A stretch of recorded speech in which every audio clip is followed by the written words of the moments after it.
Today, we are diving into a really interesting global trend, something researchers are calling the sex recession. We're going to unpack insights from neuroscientist Dr. Deborah Saw to explore why, young people today seem to be dating and having sex way less than any generation before them. So let's get right into it.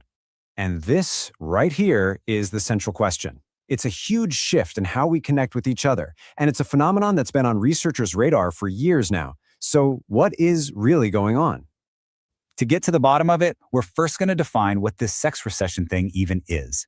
Then we'll dig into all the reasons it might be happening, look at the tech alternatives that are filling that void, and we'll even get into some real actionable advice. And then we'll leave you with one final big question to think about. Okay, first things first. What is a sex recession? Let's get a really clear definition on the table. Now, this isn't just a hunch or some media buzzword. Nope. Studies going back to 2016 have confirmed this is a very real trend. It's happening all over the world, in both Western and Eastern countries, and it's hitting millennials and Gen Z the absolute hardest. And the scale of this is, well, it's pretty staggering. The data shows that roughly 1 in 3 young men hasn't had sex in the past year. For young women, that number is also really significant. It's about 1 in 5. It just goes to show you how widespread this whole thing has become. And this has been building for a while now. After kind of gradually increasing for about 30 years, things just accelerated like crazy right around 2012. That year saw this sharp, sudden spike, which is interesting because that's right when the oldest members of Gen Z were heading off to university, a time you traditionally think would be a peak for dating and sex. So, the big question is, why? Why is this happening? Well, it's not just one thing. It's more like a perfect storm of technological, biological, and cultural forces all coming together at once. Let's break them down. First up, let's talk technology.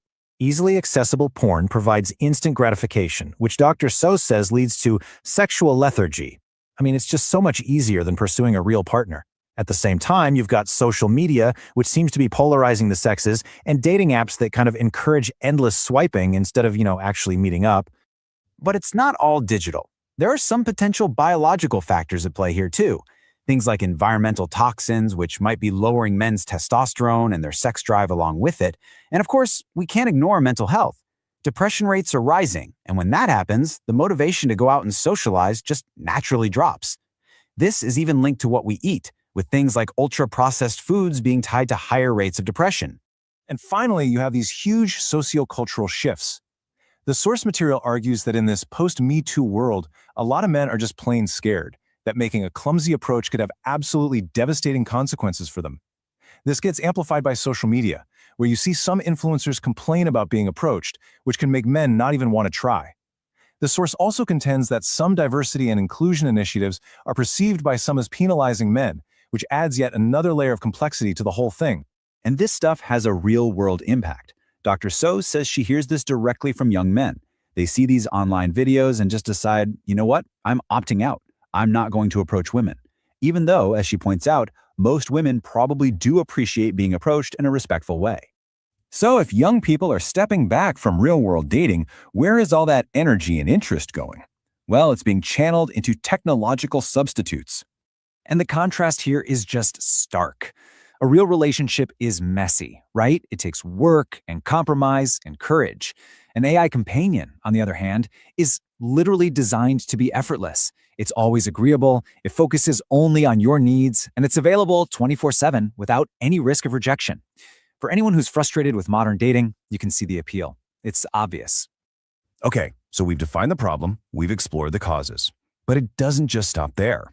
The source also offers some really direct, actionable advice for both men and women who are trying to navigate this whole new landscape. For women, the advice is actually pretty simple, but powerful.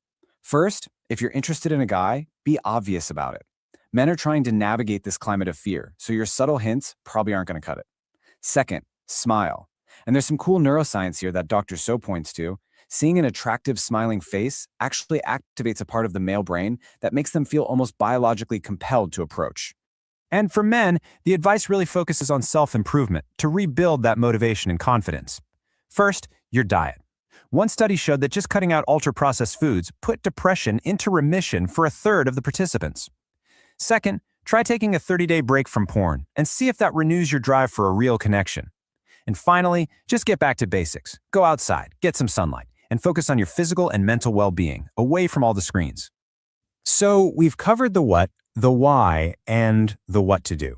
From this documented sex recession to the rise of AI companions, it is crystal clear that we are at a major turning point in human relationships. Which brings us to one final, really crucial question. I mean, seriously, with technology offering perfected artificial companionship on one hand, and our society becoming more polarized on the other, what is the future of human love and connection? It's a huge question, and it's definitely one worth thinking about. Thanks for watching.